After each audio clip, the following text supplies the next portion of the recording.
On aime bien aller prendre des marches puis explorer qu'est-ce qu'il y a à proximité de chez nous.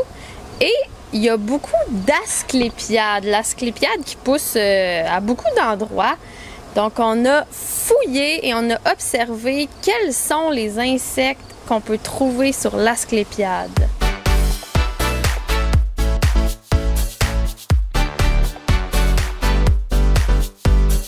Il y a plusieurs espèces d'asclépiades au Québec, mais celle qu'on voit le plus souvent, c'est l'asclépiade commune. Elle pousse surtout dans les milieux ouverts, les champs, les bords de route. Il y a même des petits plants des fois qui vont pousser dans les craques de trottoirs.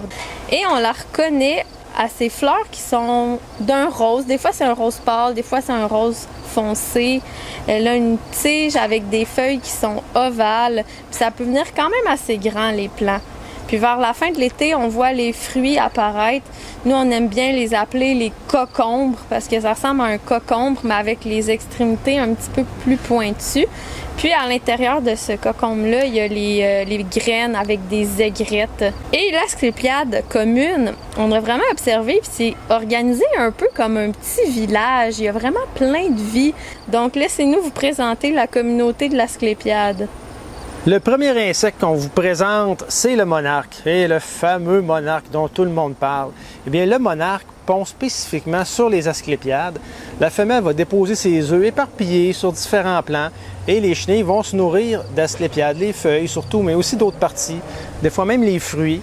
Ils vont faire leur chrysalide et vont s'envoler. Mais le monarque, c'est pas le seul papillon dont la chenille se nourrit d'asclépiades. Il y a aussi la chenille de l'arctide de l'asclépiade. Je ne sais pas comment le prononcer parce qu'il y a deux i. Actide de l'asclépiade. Donc, c'est une chenille poilue, un peu comme des petites touffes de poils. Elle est noire, orange, avec un petit peu de blanc. Des fois, l'orange peut être plutôt jaunâtre aussi. Et un peu comme le monarque, la chenille se nourrit d'asclépiades. Et le petit papillon, il n'est pas très esthétique, je pourrais dire. Là. Il est un petit peu terne, c'est un papillon de nuit.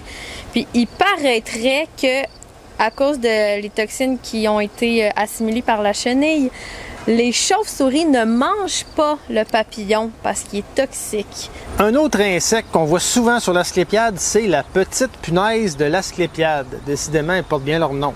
Une punaise assez facile à reconnaître, noire avec un X rouge ou orangé sur le dos, une ligne rouge aussi sur le thorax.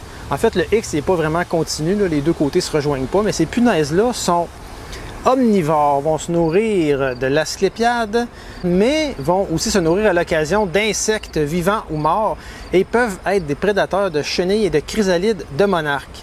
Ensuite, il y a la chrysomèle de l'asclépiade. Elle a un peu la forme d'une coccinelle avec le dos bombé. Elle est orange et noire, donc les mêmes couleurs que le monarque. C'est les couleurs thématiques de l'Halloween, on pourrait dire. C'est vraiment orange citrouille.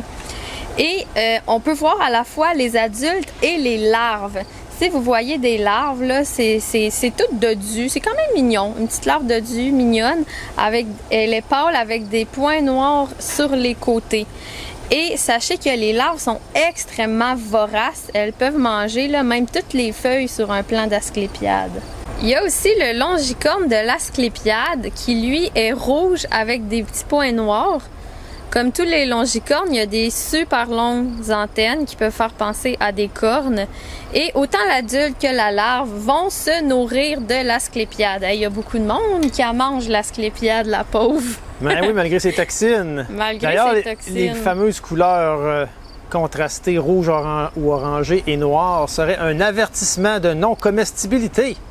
Pour avertir les prédateurs. Et finalement, il y a les pucerons, dont plusieurs espèces se nourrissent de l'asclépiade.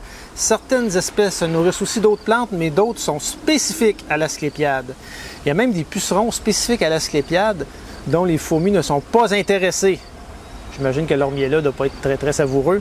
Parce que, rappelons-le, les fourmis aiment bien les pucerons. Parce qu'elles fabriquent du miel là dont les fourmis se nourrissent. Par contre, les pucerons ne sont pas à l'abri des coccinelles.